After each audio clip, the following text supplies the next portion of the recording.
নমস্কার, আপনারা দেখছেন সংকেত মিডিয়া, সোজা কথা সহজভাবে। নমস্কার, সংকেত মিডিয়ায় আপনাদের স্বাগত। আমরা এই মুহূর্তে আছি ঠিক দক্ষিণ দিনাজপুর জেলার বালুরঘাট পৌরসভার অন্তর্গত নাট্যতীর্থে, যেখানে আজ বালুরঘাট নিয়ে একটি কর্মী সভা আয়োজিত হচ্ছে। এই কর্মী সভায় তৃণমূল কংগ্রেস প্রার্থী অর্পিতা ঘোষকে আমরা পেয়ে গেছি। আমরা সরাসরি অর্পিতা ঘোষের কাছ থেকে জেনে নেব আজকের এই কর্মী সভার মূল উদ্দেশ্য কী। আজকে যে এই বালুরঘাট পৌরসভায় আজকে আপনি এই যে কর্মী সভা করলেন, মূল উদ্দেশ্য কি ছিল?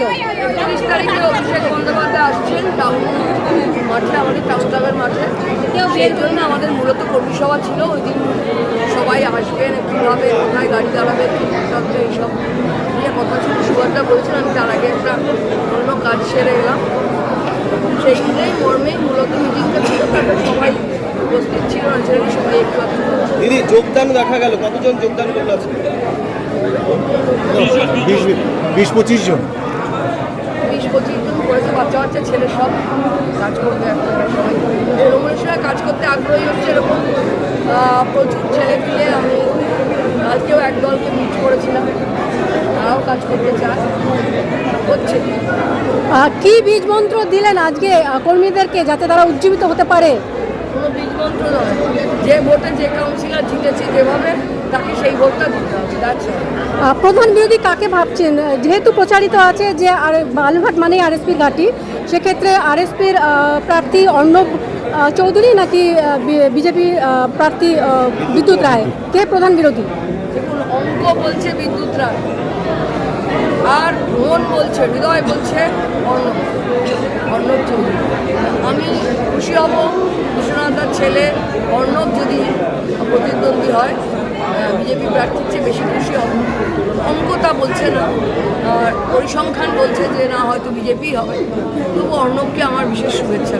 বাবার ইমেজটা কি কোথাও কাজ করবে না? না না, কাজ করা আর একটা 3% to 30% বা 20% হওয়া এত সোজা না, বা 15% হওয়া এত সোজা না। লাস্ট ইলেকশনে 2021-এ ওরা মোস্ট প্রবলি 11% ছিল, as far as I remember 11% ছিল। সেটা একটু বাড়বে ওদের, কিন্তু করে তো একটা অ্যাব্রাপ্ট চেঞ্জ হবে না। কিন্তু আরএসপি নিজেদের ভোটের জন্য লড়াই করছে, এটা কিন্তু দেখা যাচ্ছে। এটা বালুরঘাটের বেসিক চরিত্রের জন্য এটা খুব ইম্পর্টেন্ট।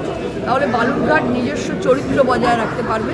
বালুরঘাটের চরিত্রের মধ্যে বিজেপি নামক বৃষ্টি ঢুকে সমস্তটা গণ্ডগোল পাকিয়ে ফেলছে। বরং আরএসপি থাকলে বালুরঘাট নিজের চরিত্র বজায় রাখতে পারবে। অসংখ্য ধন্যবাদ দিদি আপনাকে।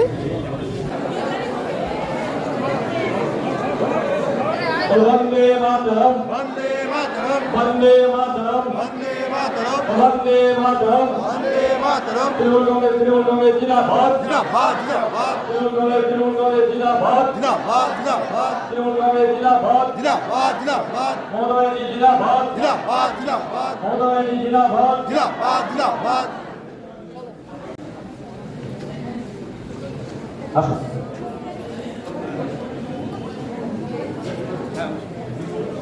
আমাদের প্রার্থী অর্পিতাদি ইতিমধ্যে আমাদের মধ্যে উপস্থিত হয়েছেন। আমরা এখনই মিটিং এর কাজটা শুরু করবো।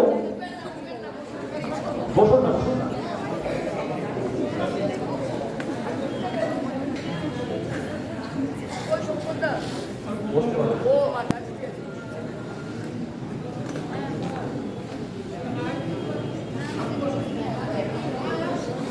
আমি প্রথম বিষয়টাই আলোচনা করি, সেটা হচ্ছে অভিষেক বন্দ্যোপাধ্যায় শহরে আসছেন 39 নম্বর বিধানসভায়, বালুরঘাট শহরে।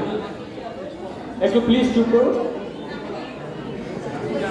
বালুরঘাট শহরের 39 নম্বর বিধানসভার যে ওয়ার্ডগুলো আছে, 22টা ওয়ার্ড, সেই ওয়ার্ডের কাউন্সিলর, সভাপতি, ওয়ার্ড সভাপতিদের বিশেষ করে আমি ডাকছি। সেই সঙ্গে কিছু আমাদের বর্ষিয়ার নেতৃত্বকেও আমরা ডেকেছি, যারা আমাদের পথপ্রদর্শক।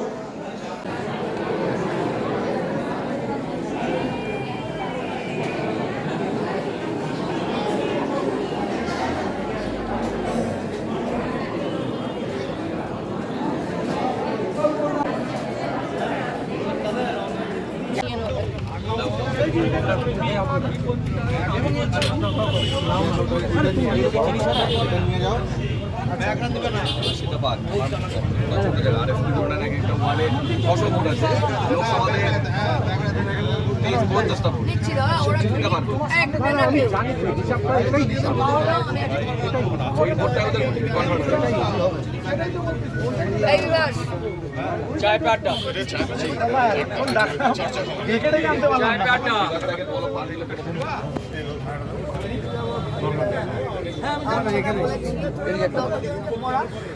একটু ওকে ব্যাগটা ভাই চিঠি ছাড়া দিলি আমাকে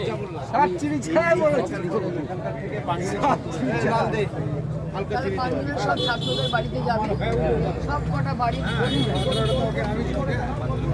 সব টিচারদের যদি একটা টিচার যদি 50টা ছাত্র হয়, সেই টিচারের এই মুহূর্তে দক্ষিণ দিনাজপুর জেলার বালুরঘাট থেকে আমি সবিতা, সংকেত মিডিয়া।